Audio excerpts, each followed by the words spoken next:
안녕하세요. 한 주가 시작이 됩니다. 나의 하나님이라고 고백하는 복된 하루가 또한 한 주가 되기를 바랍니다.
야곱이 브엘세바를 떠나서 하란으로 가다가 어떤 곳에 이르렀을 때에 해가 저물었으므로 거기에서 하룻밤을 지내게 되었다. 그는 돌 하나를 주워서 베개로 삼고 거기서 누워서 자다가 꿈을 꾸었다. 그가 보니 땅에 층계가 있고 그 꼭대기가 하늘에 닿아 있고 하나님의 천사들이 그 층계를 오르락 내리락 하고 있었다. 주님께서 그 층계 위에 서서 말씀하셨다. 나는 주 너의 할아버지 아브라함을 보살펴준 하나님이요 너의 아버지 이삭을 보살펴준 하나님이다. 너가 지금 누워있는 이 땅을 내가 너의 자손에게 주겠다. 너의 자손이 땅의 티끌처럼 많아질 것이며 동서남북 사방으로 퍼질 것이다. 이 땅 위의 모든 백성이 너와 너의 자손 덕에 복을 받게 될 것이다. 내가 너와 함께 있어서 너가 어디로 가든지 너를 지켜주며 내가 너를 다시 이 땅으로 데려오겠다. 내가 너에게 약속한 것을 다 이루기까지 내가 너를 떠나지 않겠다. 야곱은 잠에서 깨어서 혼자 생각하였다. 주님께서 분명히 이곳에 계셨는데도 내가 비춰 그것을 몰랐구나. 그는 두려워하면서 중얼거렸다. 이 얼마나 두려운 곳인가. 이곳은 다름 아닌 하나님의 집이다. 여기가 바로 하늘로 들어가는 문이다. 야곱은 다음날 아침 일찍 일어나서 베개 삼아 벤 그 돌을 가져다가 기둥으로 세우고 그 위에 기름을 붓고 그곳 이름을 베델이라고 하였다. 그 성의 본래 이름은 루스였다. 야곱은 이렇게 서원하였다. 하나님께서 저와 함께 계시고 제가 가는 이 길에서 저를 지켜주시고 먹을 것과 입을 것을 주시고 제가 안전하게 저의 아버지 집으로 돌아가게 해주시면 주님이 저의 하나님이 되실 것이며 제가 기둥으로 세운 이 돌이 하나님의 집이 될 것이며 하나님께서 저에 주신 모든 것에서 열의 하나를 하나님께 드리겠습니다. 미국 야구 선수 중에 요기 베라라는 선수가 있습니다. 그는 1925년 세인트루이스에서 태어나 1946년 뉴욕 양키스 소속으로 메이저리그 무대를 밟았고요. 20여 년간 현역 생활을 하면서 15시즌 연속 올스타에 뽑혔고요. 3차례나 아메리칸 리그 최우수 선수에 올랐습니다. 뿐만 아니라 메이저리그 역사상 월드 시리즈 챔피언 반지 10개를 획득하기도 했습니다. 뉴욕 양키스는 그의 등번호 8번을 영구 결번을 할 정도로 뛰어난 선수였습니다. 그는 이 뛰어난 선수였고 그리고 선수를 그만두고 감독을 할 때도 그의 뛰어남은 여전했습니다. 그가 한 말 중에 유명한 말이 있는데요. 끝날 때까지 끝나지 않았다입니다. 끝날 때까지 끝나지 않았다. 1973년 그가 이끄는 팀이 시카고 컵스에 9게임 차로 뒤진 최하위를 달리고 있었을 때 한 기자가 당시 감독이었던 베라에게 시즌이 끝났나요? 라고 물었고요. 그는 끝날 때까지 끝난 게 아닙니다. 라고 답했습니다. 이는 현재까지 가장 유명한 야구 명언 중 하나로 꼽히기도 합니다. 당시 그가 이끄던 팀은 컵스를 제치고 내셔널리그 동부지구 우승을 차지했습니다. 끝날 때까지 끝난 것이 아니다. 이 말이 잘 어울리는 사람이 오늘 말씀에 등장을 합니다. 바로 야곱이에요. 그는 하나님의 축복을 인간적인 방법으로 얻었다가 그 대가로 집을 떠나는 고난의 행군이 시작되었습니다. 그가 집을 떠날 수밖에 없었던 이유는 두 가지인데요. 이미 우리가 살펴본 대로 첫 번째는 형 에서를 피하기 위해서였고요. 두 번째는 아내를 얻기 위해서입니다. 그런데 이 떠남은 그가 원했고 자원하는 마음이 아니라 강제적이고 어쩔 수 없는 선택이었어요. 에서에게 어떠한 보복을 당할지 모르기 때문입니다. 아니, 에서는 때가 되면 야곱을 죽이려고 했습니다. 그래서 야곱은 어쩔 수 없이 형 에서를 피해 삼촌 집으로 떠나게 되었습니다. 자, 그런데 야곱의 처지를 지금 생각해 보세요. 그의 나이는 약 77세 정도 됐습니다. 야곱의 집에서 삼촌 집인 하란까지는 약 500마일 정도예요. 시카고에서 가까운 휴양지가 있는데 아마 들어보셨을 거예요. 위스칸신델입니다. 그나마 이곳에서 가장 가까운 곳인데요. 여기서 130마일 정도 떨어져 있어요. 운전으로 2시간 15분 정도, 멀게는 30분 정도 걸리는 거리에. 야곱의 집에서 삼촌 집까지의 거리는 위스칸신델 2번을 왕복하는 거리예요. 자동차로는 약 10시간 정도 소요되는 거리입니다. 그런데 야곱은 자동차도 아니고요. 당시 도로 사정도 좋지 않았고요. 나이는 77세입니다. 그리고 혼자입니다. 거기다가 도망치는 신세예요. 뿐만 아니라 그는 지금까지 편안한 생활을 한 사람이었어요. 마치 온실 속의 화초처럼 그는 편안한 인생이었습니다. 어머니의 그늘 아래, 어머니의 품 안에서 아주 고상하게 자란 사람이었습니다. 그런데 지금은 어떠한가요? 남은 여생 편안하게 마무리 지어도 모자랄 판에 고난의 길이 시작되었습니다. 야곱의 이런 모습을 좀 비슷하게 표현하면 아마 이러지 않을까 생각합니다. 한국에서 77세에 혼자 아무것도 가지지 않고 도망자로 미국에 온 거예요. 굉장히 처량한 신세죠? 야곱의 이런 모습을 보고 여러분들은 어떻게 생각하시나요? 어떻게 느끼시나요? 실패자다. 그러게 가만히 있으면 하나님이 알아서 해주실 텐데 왜 인간적인 방법을 사용해서 사서 고생하는가? 너는 이제 끝났다. 도망자야. 11절에 보니까 그가 집을 떠나 하란으로 가다가 한 곳에 이르러 그곳에서 잠을 자게 됩니다. 그런데 성경은 그의 이런 모습을 이렇게 표현해요. 그는 돌 하나를 주워서 베개로 삼고 거기서 누워서 자다가. 이것은 그의 고난의 모습, 실패자의 모습, 다 끝난 인생의 모습을 한마디로 요약해서 보여주고 있는 것입니다. 야구로 표현하면 9회 말 10대 0으로 지고 있는 거예요. 축구로 표현하면 후반전 44분 3대 0으로 지고 있는 거예요. 다 끝난 거예요. 더 이상 소망도 없습니다.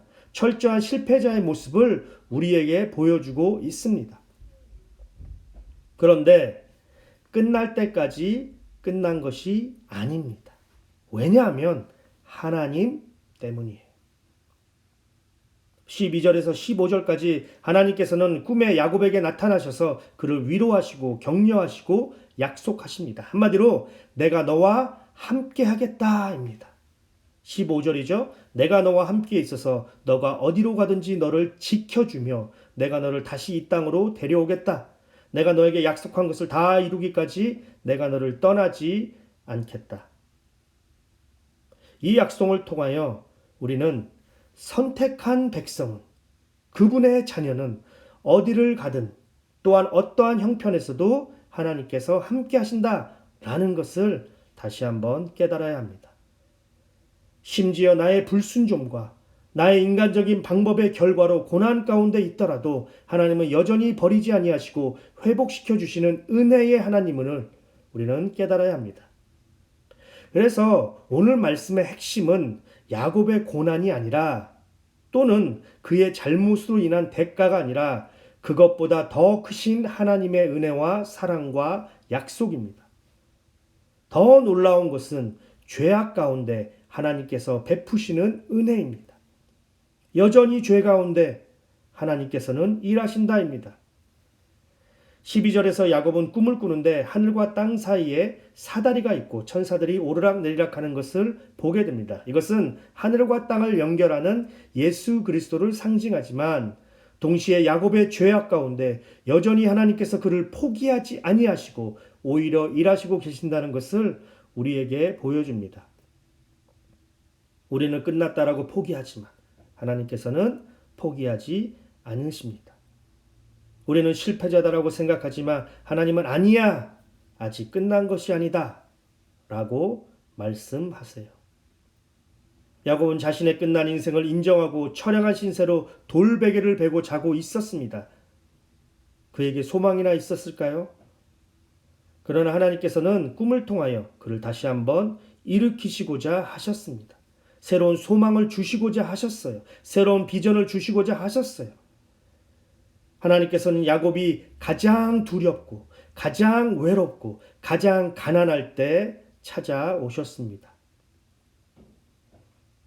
야곱을 생각하면서 이 말씀을 우리에게 적용해 보길 원하는데요. 우리 중에 혹시 두려운 분이 계시나요? 외로우신가요? 소망이 없으신가요? 실패자라고 생각하시나요? 미래에 대한 불안함이 있으신가요? 바로 지금이 하나님께서 여러분을 만나실 때입니다. 바로 지금이 하나님의 큰 은혜를 경험할 수 있는 때, 믿음으로 눈을 들어 지금 하나님께서 여러분을 위하여 일하고 계심을 보시길 바랍니다. 믿음으로 눈을 들어 여전히 하나님께서 여러분을 위하여 쉬지 않고 계심을 보시길 바랍니다. 한 가지 더 여러분들과 말씀을 나누고자 하는 것은 꿈에서 깨어난 야곱의 반응입니다. 16절부터 22절까지인데요. 하나님을 진정으로 경험한 그는 서원을 하게 됩니다. 먼저 16절에 보니까 그가 잠에서 깨어나 이렇게 고백합니다. 주님께서 분명히 이곳에 계시는데도 내가 미처 그것을 몰랐구나. 그가 편안하게 집에서 어머니의 품 안에서 생활할 때는 멀리만 계신 것 같은 하나님을 고난과 좌절을 통하여 그의 곁에 계심을 확인한 것입니다. 머리로만 알았던 하나님을 가슴으로 체험한 거예요. 뿐만 아니라 이 말씀은 하나님은 어디에나 계시며 하나님께서 계시는 그곳이 거룩한 장소다라는 것을 우리에게 보여주고 있습니다. 그러니까 고난과 실패가 중요한 것이 아니라 지금 나와 하나님께서 함께 하시는가 아닌가가 중요한 것입니다. 야곱의 긴 인생 속에서 두 개의 중요한 사건이 있는데 하나는 야복강에서 하나님과 씨름한 사건이고 또 하나는 바로 오늘 말씀에 나오는 사건이에요. 그리고 이 두 사건 다 동일하게 좌절 가운데 일어난 사건입니다. 그래서 고난과 좌절과 아픔과 실패가 꼭 나쁜 것만은 아니에요. 오히려 더 큰 하나님의 은혜와 축복을 경험할 수 있는 기회라는 것을 오늘 말씀을 통하여 우리 모두 다시 한번 깨닫기를 바랍니다. 이제 야곱은 하나님을 진정으로 체험하고 그분께 감격하여 세 가지 소원을 하게 되는데요. 첫 번째는 21절에서 하나님께서 나의 하나님이 되실 것입니다. 입니다. 하나님을 나의 주인으로 모시고 살겠습니다. 라는 서원이고요. 두 번째는 22절인데 하나님을 경배하기 위해 이곳에 제단을 쌓겠다. 입니다. 그리고 35장에서 이 서원은 지켜지게 됩니다. 마지막으로 세 번째는 11조를 드리겠습니다. 입니다. 여러분, 하나님을 진정으로 만난 사람은 이전의 삶과 달라지게 됩니다. 예수님을 나의 구원자여 주인으로 믿는 사람은 새로운 삶을 살아가게 돼요. 야곱은 평생 거짓과 사기, 모략으로 살아왔던 사람이에요. 그러나 그가 하나님을 경험하고 난 후 그의 인생이 달라졌어요. 그의 삶의 첫 번째 터닝 포인트가 되는 귀한 순간입니다. 하나님은 나의 하나님이 되십니다. 그의 이 변화된 고백을 통하여 이 서원을 통하여 그러므로 우리는 예수 그리스도를 진정으로 만난 삶은 이전과 같지 않아야 한다라는 것을 다시 한번 깨닫고 다짐해야 합니다. 여러분은 예수님을 처음 만난 그때 그 고백을 기억하시나요? 주님은 나의 주님이십니다.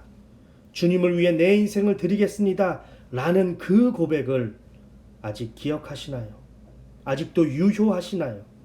그렇게 살고 계시나요? 야곱의 서원을 통하여 예수님을 향한 그 첫사랑을 기억하고 회복하고 끝까지 그분의 거룩한 신부로 살아가는 우리 모두가 되기를 바랍니다. 말씀을 정리하겠습니다. 첫 번째, 좌절과 아픔과 실패가 꼭 나쁜 것만은 아니에요. 어쩌면 이것은 하나님의 더 큰 은혜와 축복을 경험할 수 있는 기회가 될 수 있기 때문입니다. 두 번째, 하나님은 언제나 그리고 여전히 우리를 위하여 일하고 계세요. 세 번째, 하나님을 진정으로 만난 사람은 그분을 나의 하나님으로 예수 그리스도를 나의 주인으로 고백하며 세상을 등지고 새로운 인생을 걸어가는 사람입니다. 하나님의 자녀들은 하나님으로 인하여 끝날 때까지 끝난 것이 아닙니다. 우리가 어떠한 형편에 있든지 그분에게 소망을 두며 그분을 신뢰하며 살아가는 오늘 하루가 되어지기를 바랍니다. 이 시간 마지막으로 우리 합심해서 교회를 위하여 기도하고 또 찬양드리고 마치도록 하겠습니다.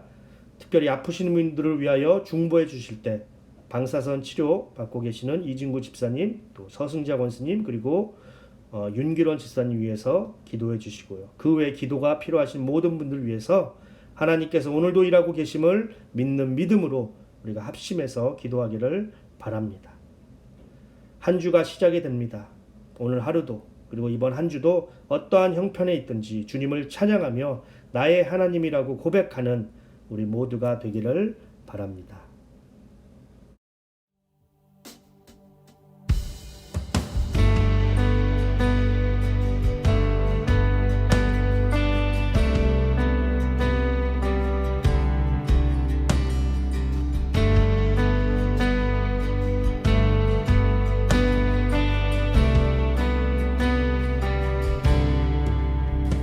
주 안에 있는 나에게 딴 근심이 있으랴 십자가 밑에 나가 내 짐